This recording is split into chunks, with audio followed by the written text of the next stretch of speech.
Bonjour à toutes et à tous. Dans cette vidéo, on va regarder comment faire les maintenances des UPS.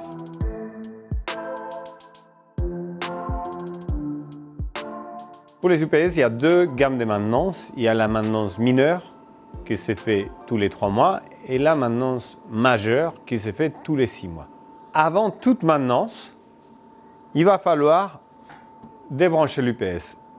Pour les cas où on a un bypass, la manipulation se fait en 2 secondes.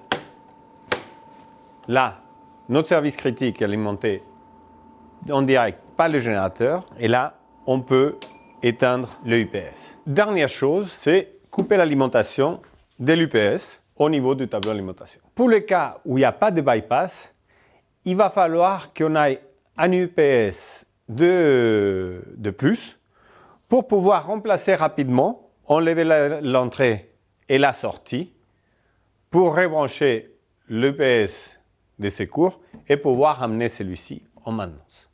Pour le service mineur, la première action, ça va être de dépoussiérer l'arrière de l'UPS.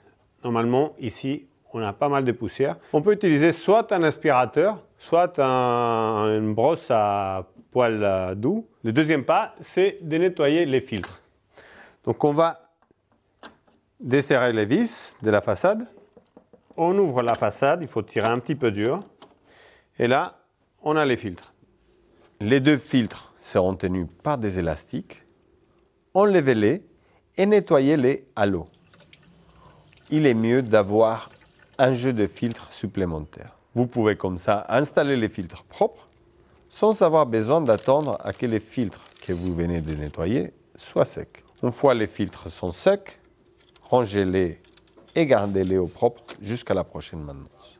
Remettez chaque filtre à sa place et fixez-les avec les élastiques. Une fois ça c'est fait,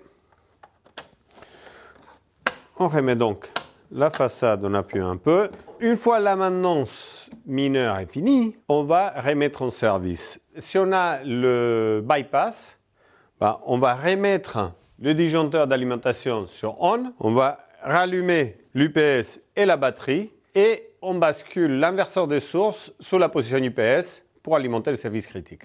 Si vous avez utilisé un UPS de secours pendant que vous faisiez la maintenance, maintenant, vous pouvez donc remplacer ces UPS par celui que vous avez fait la maintenance. Et n'oubliez pas d'enregistrer toutes ces manipulations sur mémo. Maintenant, on va parler de la maintenance majeure de l'UPS.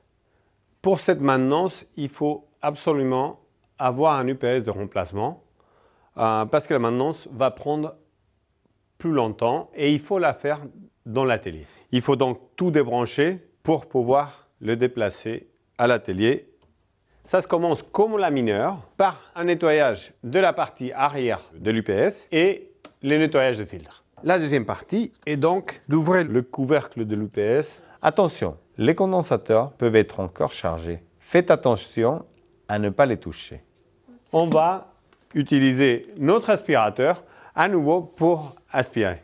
Un point important, c'est si jamais vous êtes amené à utiliser un compresseur d'air, il faut faire attention parce que lui, il peut avoir de l'humidité et donc il faut bien laisser sécher avant de le remettre en route. Parce que vous pourrez avoir mis de l'humidité sur la carte et ça peut être dangereux. Okay? Donc là maintenant qu'on a fini de nettoyer l'intérieur, on va remettre le couvercle. Cet UPS est revenu du terrain. On voit que les filtres, ils n'ont jamais été installés. On peut apprécier ici toute la poussière. Elle va faire que le UPS il chauffe de trop et aussi il peut être une source d'un court-circuit. Maintenant qu'on a fini de nettoyer l'UPS en atelier, on va pouvoir le ramener au lieu d'utilisation pour le rebrancher tel qu'on a fait au début, l'entrée, la sortie, la batterie et comme ça le remettre en service par moyen de l'inverseur de source. Pour plus d'informations sur les UPS, chargeurs inverteurs ou même les batteries, n'hésitez pas à aller sur MyMSF où vous pourrez télécharger des documents de référence sur ces sujets. Merci d'avoir regardé cette vidéo et je vous souhaite bon courage. À bientôt.